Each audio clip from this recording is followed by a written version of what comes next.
Segundo os registros históricos, a mistura de bebidas é um costume desde a Grécia Antiga, quando se misturava mel, ervas, frutas e outros ingredientes ao vinho, com fins medicinais.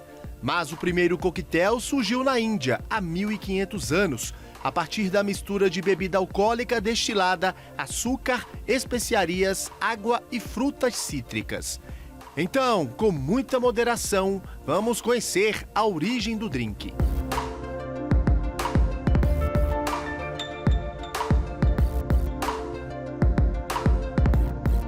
O primeiro registro que a gente, como sociedade ocidental, considera como a origem do coquetel data de uns 1500 anos atrás.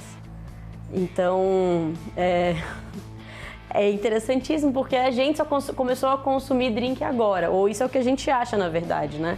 O que a gente chama de drink passou a ser uma taça colorida com um líquido colorido, um canudinho e um guarda-chuva, mas o que os antigos chamavam de drink era uma outra coisa. Então, desde 1500 anos atrás, a gente tem registros da Índia, em que a gente tinha uma coisa que era uma mistura de muitos ingredientes que envolviam álcool e que era bebido. Então, você tinha uma grande... A gente pensa num serviço de mesa, né? Não eram copinhos, mas sim uma grande jarra com esse preparo e isso era servido em cada um dos copos, o que a gente chamaria hoje de uma jarra de drink, por exemplo. Ou que a galera que trabalha com bar chama de pré-batch, que é quando você deixa o drink pronto e vai servindo ele para garantir que ele seja uniforme. Esse registro é de um ponche, que tem por nome original punch, que é o que a gente também chama hoje de punch alcoólico, que é uma coisa que dá uma potência de fato, assim. Então uma coisa com álcool, uma coisa em que você sente o álcool, uma coisa com muito punch. E a sensação de punch, que tem até essa fonética que remete a um baque, ela data de muito tempo em que esse primeiro coquetel foi pensado. Mas o primeiro registro da palavra coquetel, de fato, que na tradução literal é rabo de galo, por justaposição mesmo, é coquetel, rabo de galo, ele é de 1806, de um jornal inglês. E esse jornal estava falando sobre um licor, que era uma mistura de sabores. E para se referir a essa mistura toda, pega uma expressão que vem de uma tradição de entretenimento muito comum na Inglaterra, que eram as corridas de cavalo. Os cavalos que não eram de raça pura eram chamados de cocktail, porque os rabos deles eram cortados, porque era mistura, enfim. Essa noção ficou por uma etimologia que a gente pegou emprestada e nunca mais devolveu. Tanto que o coquetel brasileiro mais famoso se chama rabo de galo, por uma tradução literal de coquetel.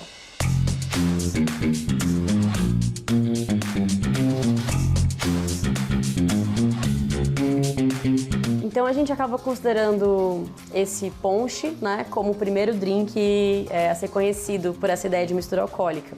Mas isso não quer dizer que ele seja a primeira menção alcoólica a uma coisa misturada. Não parece fácil de entender a diferença, né? Mas quando a gente pensa no juramento de Hipócrates, por exemplo, que os médicos fazem até hoje, no livro de medicina desse cara, desse grego muito, muito brabo, chamado Hipócrates, você já tinha menção a um vermute, que era uma garrafada, basicamente uma mistura vínica, com várias ervas que seriam extremamente medicinais.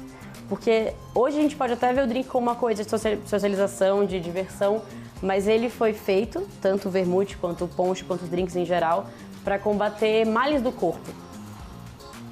Ele era uma coisa muito como um remédio mesmo. A base de boa parte das bebidas que estão aqui, inclusive, nasceu como medicina.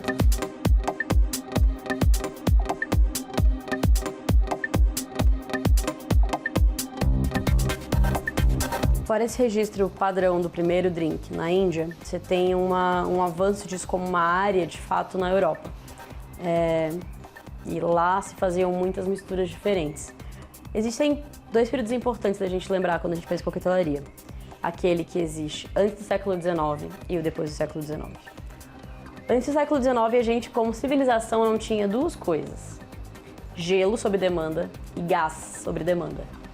Gás e gelo já existiam, mas quando a gente pensa numa composição artificial de gelo, numa composição artificial de gás, uma carbonatação por demanda, a gente ficava à mercê do que já existia pleno e simples ali. Então, antes do século XIX, que a gente inventou o refrigerador, a gente inventou um sifão que carbonatava coisas, botava bolhas no líquido, a gente tinha um tipo de drink. Depois da invenção dessas duas coisas, a gente passou a ter um pouco mais do que a gente conhece hoje como coquetel. Gelo e gás. Então, coisas alcoólicas misturadas com o que quer que seja, mas eventualmente com gelo e eventualmente com gelo e gás. Essa cultura europeia foi muito... Ela é a base mesmo do que a gente pensa como clássicos de coquetelaria para antes do século XIX. Mas do final do século XIX para o início do século XX, e aí é um pouco como foi, é um pouco como é até por enquanto, até agora, você tem os Estados Unidos fazendo muitas coisas em termos de técnica de coquetelaria que são coisas das quais a gente se vale até hoje para compor.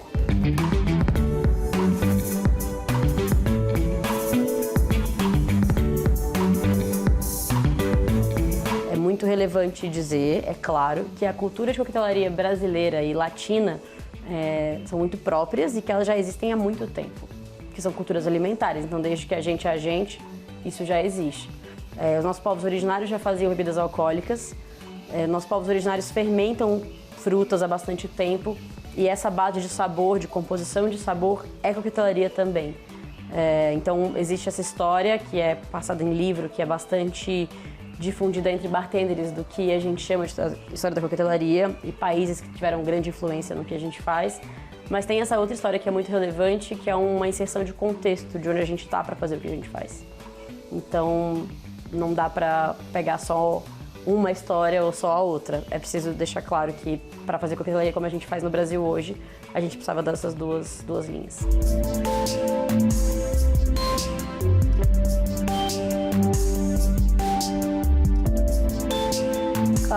Atualmente, quando a gente pensa o que são as categorias, as classificações de coquetel, dá para pensar duas coisas.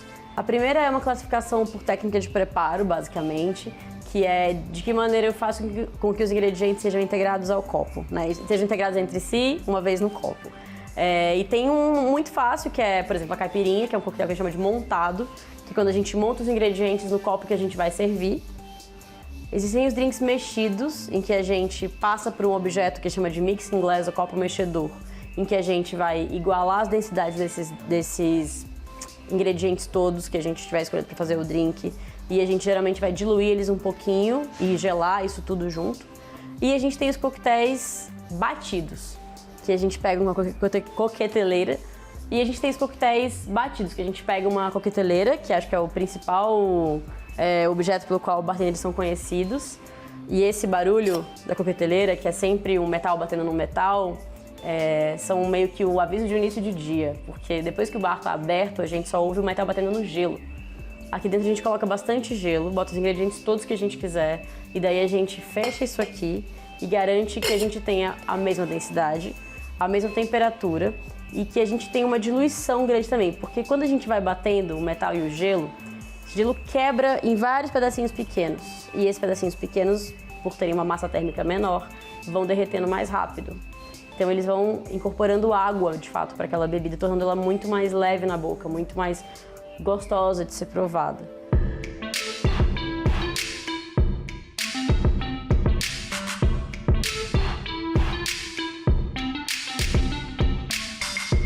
Comecei trabalhando num restaurante aqui em São Paulo. Eu fui o bartender principal, eu fui o head bartender durante 18 anos lá. E aí, num momento que eu estava repensando a profissão, para onde eu queria ir, eu sempre entendi que o ramo de bebidas era um ramo que eu quis seguir, mas saindo da operação, realmente é exaustivo, você não tem final de semana, já tinha trabalhado muito tempo assim, e eu comecei a pensar para onde eu iria.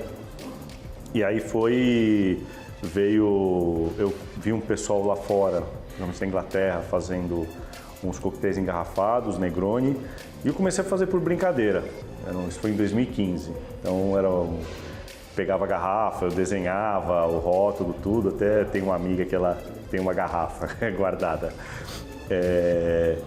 E aí e no começo de 2016 eu tomei a decisão que no final do ano eu ia sair de lá do restaurante e fui organizando a empresa e acabei lançando em 2017.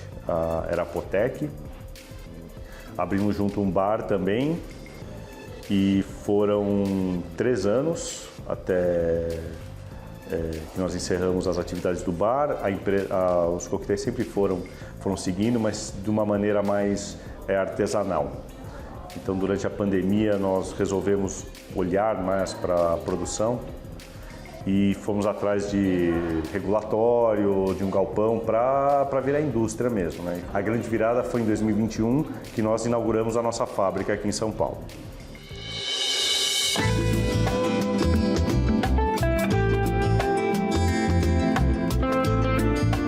Aí começamos a desenvolver nossas bases, porque antes nós comprávamos o vermute, o gin e o amaro. E o primeiro produto que nós desenvolvemos foi o gin, depois foi o amaro. Então, isso por uma questão de custo e também por um entendimento de mercado de bebidas, que um movimento que já começou, já tem, sei lá, desde final dos anos 90, de bebidas locais, né? Desde quando o gin começou a ser produzido em outros lugares do mundo, além da Inglaterra, isso abriu espaço para outras bebidas. Então, existe uma aceitação muito maior de produto nacional. Então, cabe agora produzir produtos locais.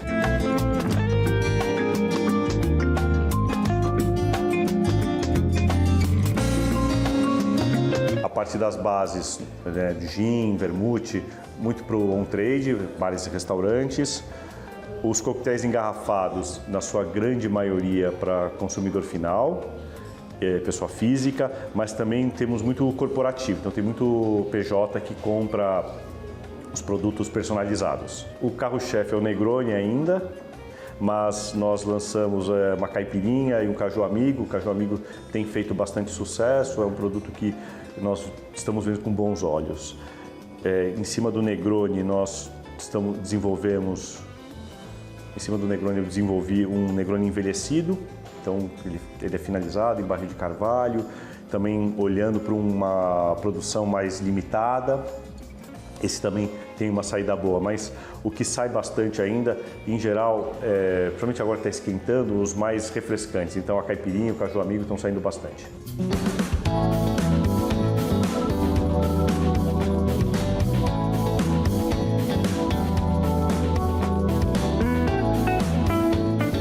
Engraçado, eu não esperava quando eu comecei lá atrás.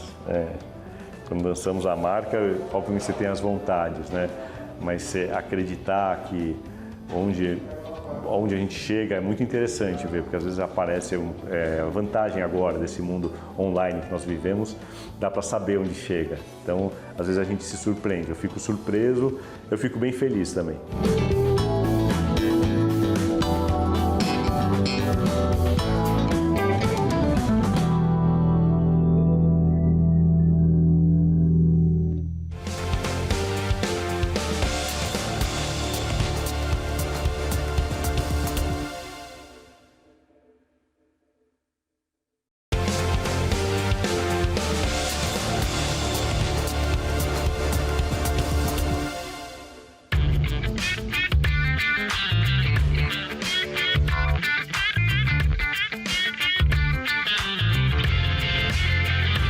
O passo a passo, olha, de certa forma, é muito parecido com a produção de um drink.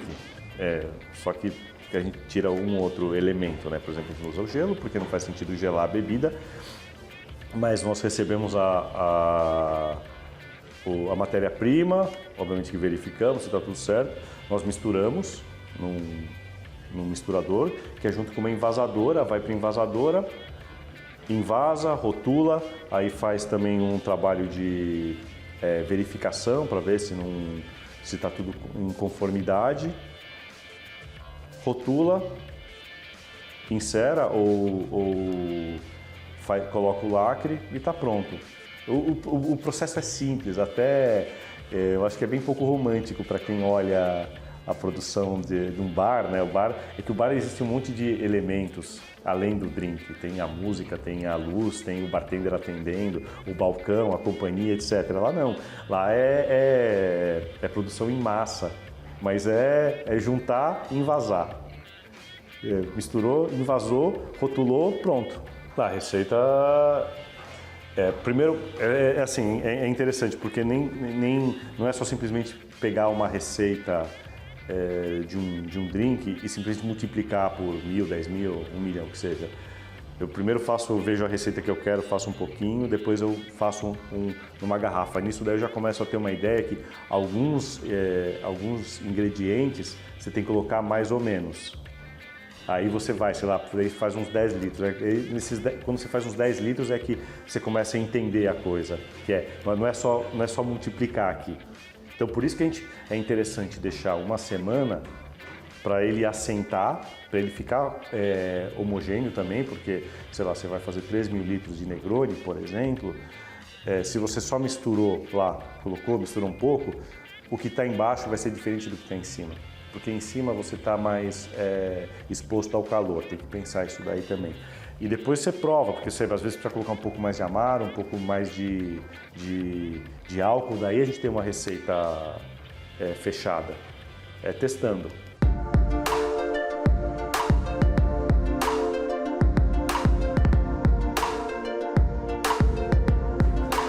Nós mandamos sempre para análise, isso daí tem sempre uma análise do produto em laboratório e também uma verificação da garrafa na produção, na luz, tem uma luz branca para ver se tem alguma coisa fora do comum.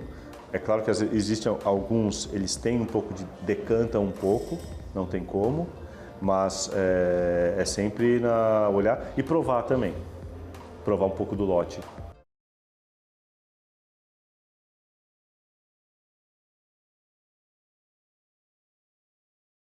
As nossas embalagens só usamos vidro e nós sempre fazemos a higienização antes do envase.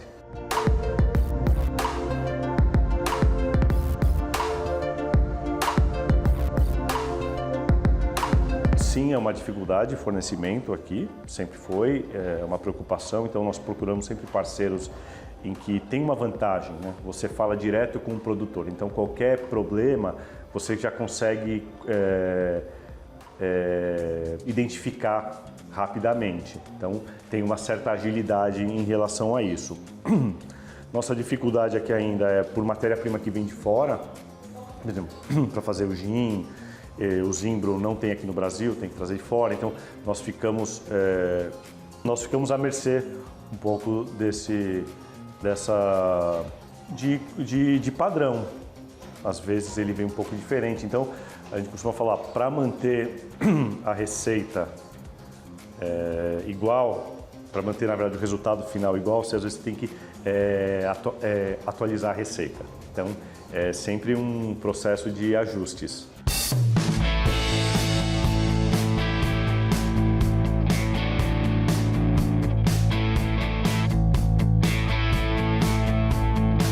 Aqui eu conheço pessoalmente, né, os nossos fornecedores, então falo direto realmente com quem fala, são pessoas que já estão na área há um tempo e que eu já conhecia antes.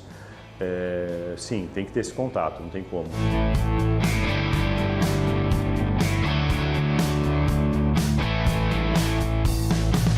A bebida alcoólica, ela sempre tem que ter um cuidado a mais. Nós estamos falando de alimento também, então tem que seguir regras de condutas, né, da vigilância sanitária para não ter nenhum tipo de contaminação. Em geral, os produtos não são tão perecíveis porque o álcool ele é um conservante, então essa não é a preocupação, mas sim, como ele faz posto, porque a temperatura pode acabar modificando o produto, se também agitar muito, tem uma série de parâmetros aí que nós temos que observar.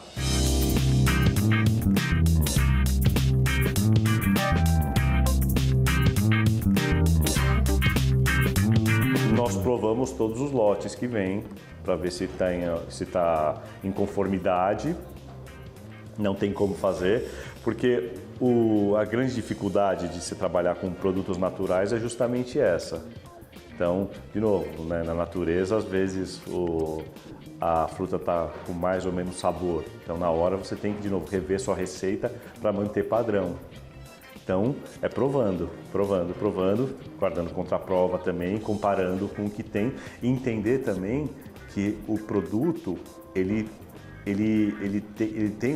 modifica.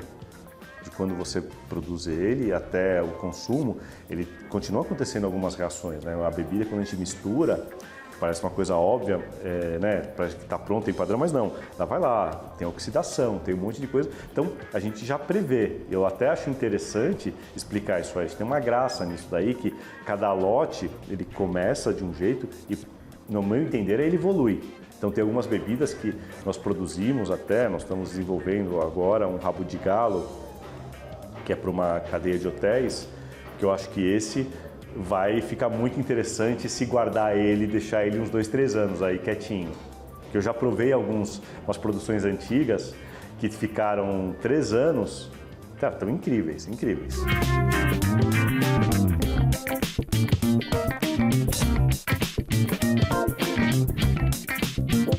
Desde o meio do ano passado, nós começamos uma operação em Minas, que é uma destilaria, nós entramos como sócios lá, e onde nós já desenvolvíamos produtos, eles eram clientes e agora nós somos sócios. Então, isso aí, conseguimos aumentar muito a nossa produção, ter muito controle de produção também.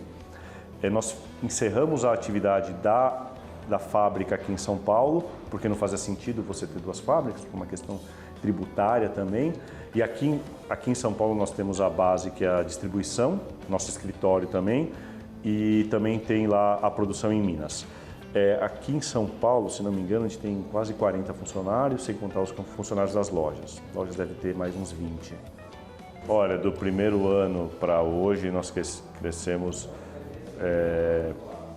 cara, pelo menos, acho que umas 30 vezes. É muito grande a diferença do 2021 para agora 2023. Esses 2 anos cresceu assim, foi exponencial. Acho que em algum momento a gente vai ficar num platô. Ainda nós não chegamos, acho que tem espaço um pouco para crescer, com responsabilidade, obviamente, mas sim, o crescimento pelo menos 20 vezes.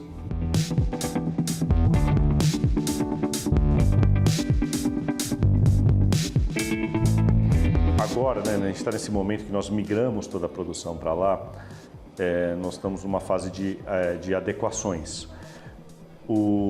Nós não fazemos sob demanda porque a gente tem que sempre deixar pelo menos uma semana o produto pronto no tonel.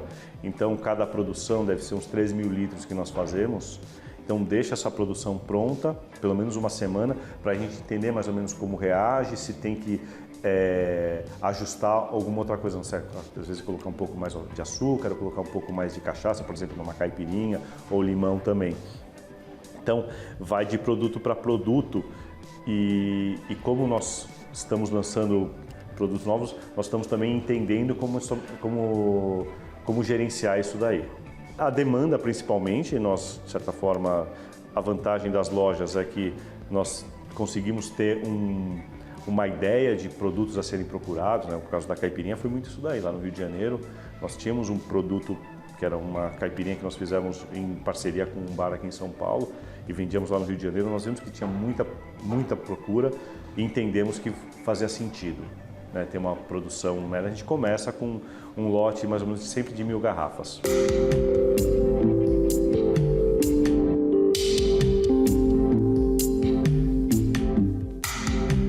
Os desafios começam com o fornecedor.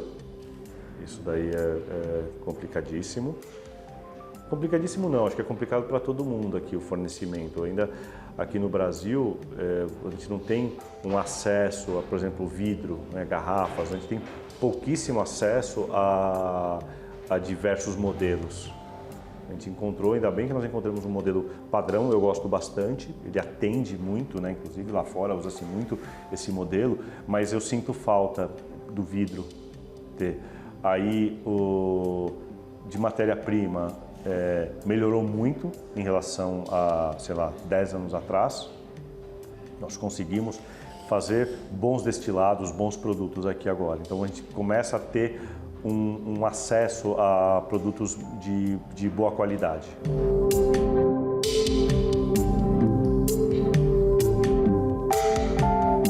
Nós começamos nós mesmos distribuindo, mas agora nós estamos com alguns parceiros, estamos em alguns também mercados, tem nosso produto e as lojas. Mas em geral sempre parte aqui do nosso centro de distribuição. A quebra tem muito pouco do vidro. Nós já entendemos, né? Acho que tem já tem uma experiência, principalmente depois que foi lá para a destilaria, que eles já tinham uma expertise, né? A destilaria já tem mais de 50 anos. Não tem tanta quebra, é muito pouco para coisa. Aliás, é bem pouco mesmo. O que mais acontece às vezes é que nós até já revimos a questão da cera. A cera sim, ela podia às vezes calor, o impacto ela podia quebrar. Mas daí é só arrumar, mas o retrabalho complica muito a vida. Nós estamos estudando uma reciclagem, isso é muito interessante, mas também é custoso, tem que fazer conta para recolher, para lavar, para limpar direito a garrafa. Você tem uma legislação em cima disso que é muito séria, é muito complexo, são muitas etapas para você poder reutilizar o vidro. Então, mas nós estamos estudando também isso.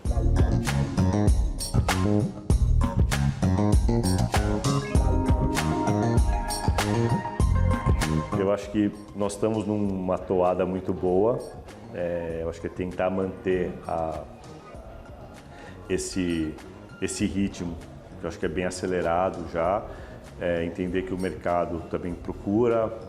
Obviamente que em algum momento vão aparecer outros competidores, o que eu não acho ruim. Eu acho que ficar sozinho não é positivo. Mas o desafio é isso, manter padrão e conseguir distribuir.